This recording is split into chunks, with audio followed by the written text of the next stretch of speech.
Welcome. For this video, we will be discussing analysis paralysis, otherwise known as perfectionism. One of my favorite speakers, Mark Cuban, says that perfection is the enemy of progress. What is perfectionism and analysis paralysis? It's when we get so caught up in our mind of how we think things should look, and we get attached to this idea of a form and condition or circumstance that we actually don't end up making any choice at all, or the choices we make are stalled, delayed, or just not as consistent. When we are going through analysis paralysis, we're in our head. So we're not actually grounded in the present, and we're not taking as much action. We're more so just caught up in the mind, in the logic, in the analytical, and we can get stuck. Who does this happen to? Well, it happens to almost everybody, but specifically it happens more often with people who have issues of self-esteem, self-worth, self-trust, and those who just have a difficult time making decisions because they're not confident in their choice or in themselves. Those that have experienced trauma, abuse, neglect, or who have just been continuously limiting their own potential will invalidate themselves by not taking action when they know they should. Also, something I recently learned is that when we write down goals and make lists, it actually fuels our brain with chemicals like dopamine, and it helps us feel good temporarily. Now, this experience delays us actually taking action sometimes because we're already feeling rewarded, so we're in a comfort zone of, well, I wrote it down and now I feel good about it, so why would I continue and do anything? If my brain is already lit up in all these areas that feel great, there's no real reason for me to actually do what I said I was going to do at this point, because there's no need for a reward. I already have the reward. That's why it's so important to cut off easy dopamine, like distractions or our phone or computer, movies, substances, whatever stimulates us. That way we can actually focus on the task at hand and get the good feeling chemicals from achieving what we are saying that we're going to do. Analysis paralysis happens when we get caught up and paralyzed in analyzing what the best decision is. Perfectionism is when we think that it has to be perfect, or else we can't post it. We can't put it out there. We can't do what is necessary for the world, and we have to just continue trying to make it turn out to be exactly what we want it to be, so that it's approved of, it's validated, it's valuable, and it's worthy of our contribution or output. Now, instead of getting all tied up in this nonsense, it's really important to give ourselves credit for what we've already done, for what we're already doing, and what we're gonna do, but also to understand that we don't have to shame ourselves for not accomplishing things, just as we shouldn't force ourselves to do things that we don't want to do. Where analysis paralysis happens the most is before making a decision. So sometimes the best thing to do is to just make decisions, because when you take action, you're not caught in your mind. You're not just doing things just out of, doing it.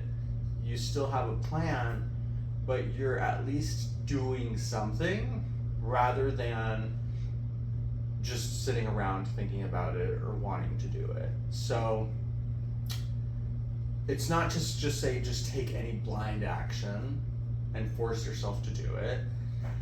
It's about actually taking some kind of constructive, useful action, but even if it's not perfectly planned or executed, you still do it anyway. So that's where it's important to break that cycle, because it's like a feedback loop. As long as you get stuck in analyzing, you're gonna get stuck in paralysis. You're gonna get stuck in trying to make it perfect, and you're not gonna get anything done. So the best thing you can actually do is to circumvent that with inspired action, doing something that actually helps you feel good. And even if it's not perfect, it can be a draft. It can be like something that you reflect on as a version, right? Exhibit A. And then you go from Exhibit A to Exhibit B and C, and you get to really apply the lessons and the feedback that you gain from each rendition of this process, so then you can actually move along your journey and build that momentum to get to an outcome.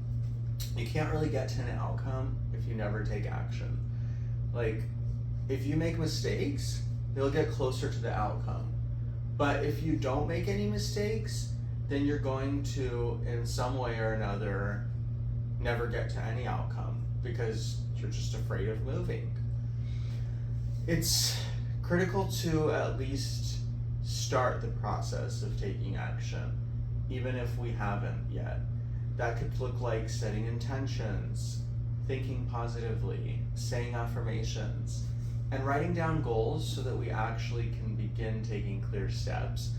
Because if we don't do any of that, we're never going to take action. We're only going to be stuck thinking about it, talking about it, and hoping that we're going to do something one day. But then that day never comes.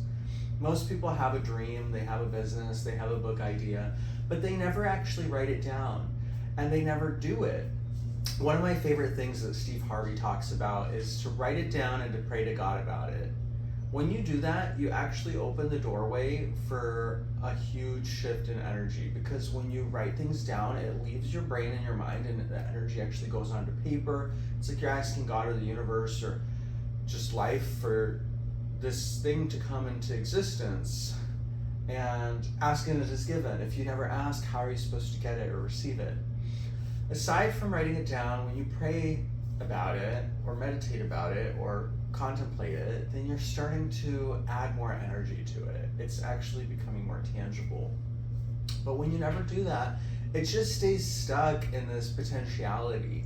And you can't ever really truly gain or lose potential, because it's not really real. It's potentially real.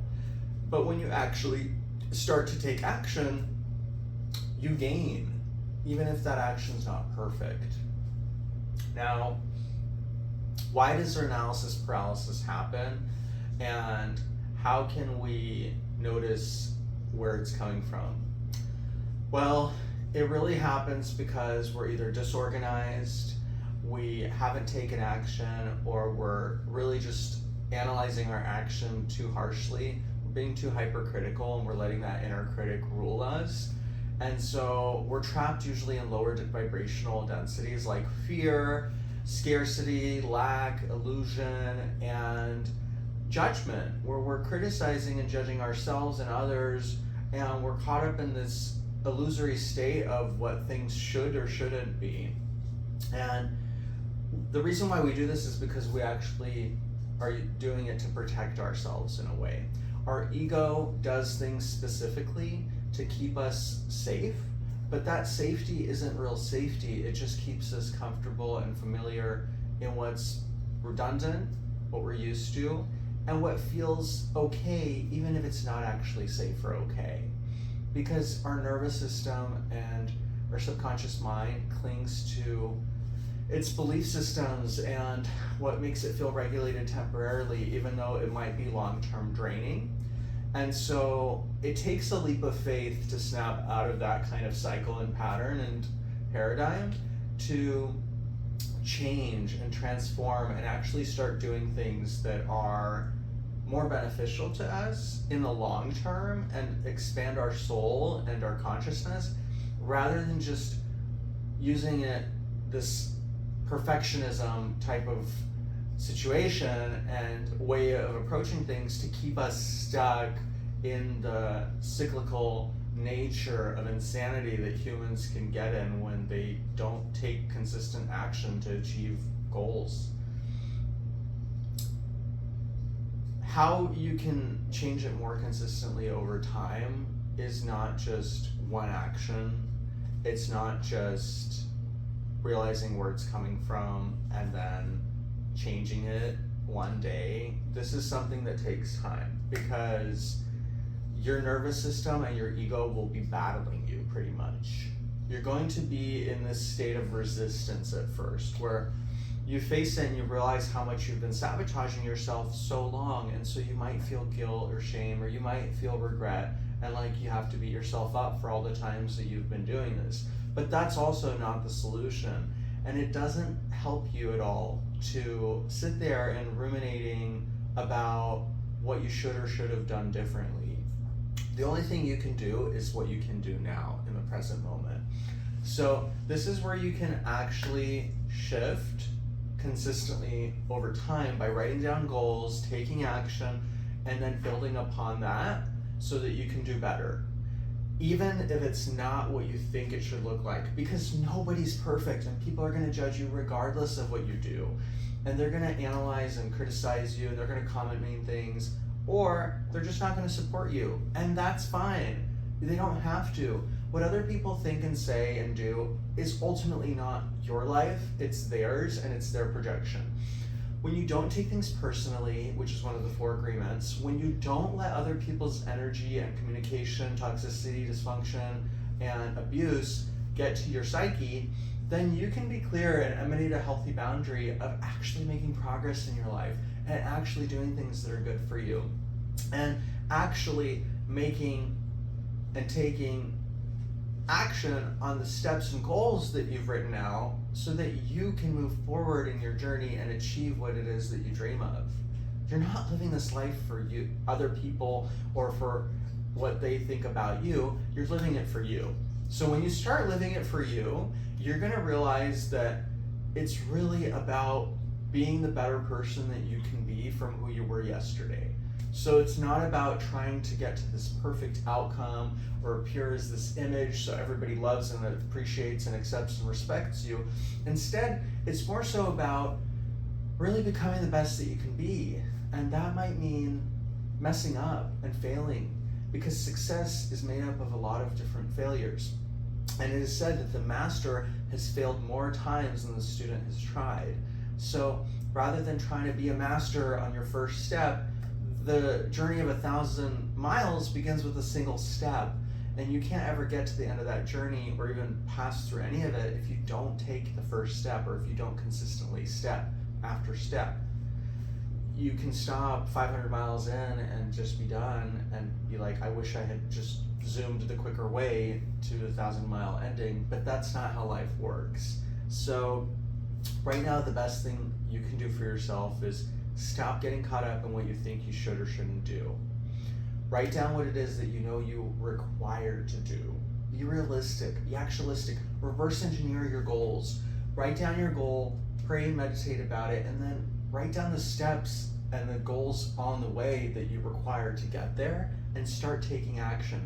Even if you don't achieve it, even if you're not perfect, even if you mess up, because we all do. Nobody's perfect. We're not the universe or God, even though we're extensions of it and we are the universe and God. It's like we're human, right? And so stop expecting oneself to like not be human, and start embracing your imperfections and celebrating them, because people love to see that. It's part of authenticity. When you make mistakes and you actually take action, you do progress, and you're no longer your own worst enemy. You're no longer caught up in perfection. You're no longer paralyzed by analyzing what you are doing right or wrong, and instead you're actually taking steps, which is the right thing to do, which is going to get you progress, which is going to manifest your dreams. So don't be like everybody else and keep getting stuck in these cycles and saying that you're going to live that dream, or you're going to write that book, or you're going to post that post, or you're going to make that page, or you're going to create that website and business. Take a step, because that's what's going to separate you from 90% of the people who talk about it and think about it.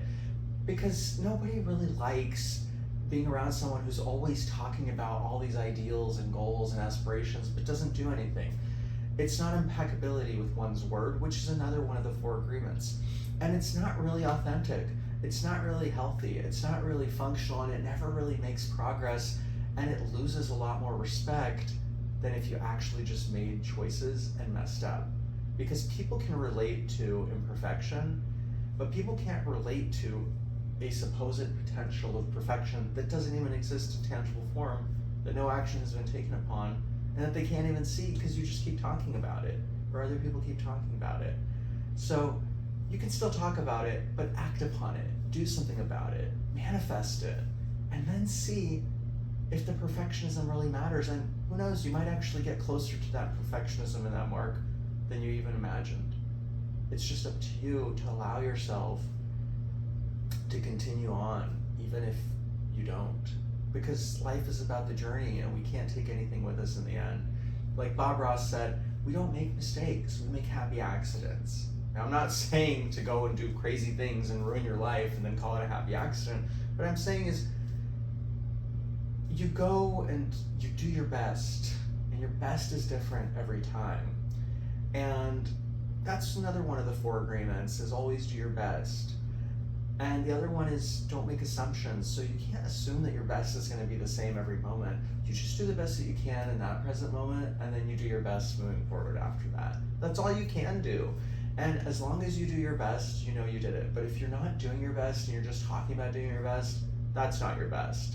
So just do your best. Stop assuming that you have to be this perfect individual. Stop taking it personally if people judge you, and be impeccable with your word. Say what you're going to do and do what you're going to say, and stick to it. And if you fall off and you lose some momentum and consistency, then just get back up and start again, because it's not about how many times you fall, it's about how many times you get back up. Thank you.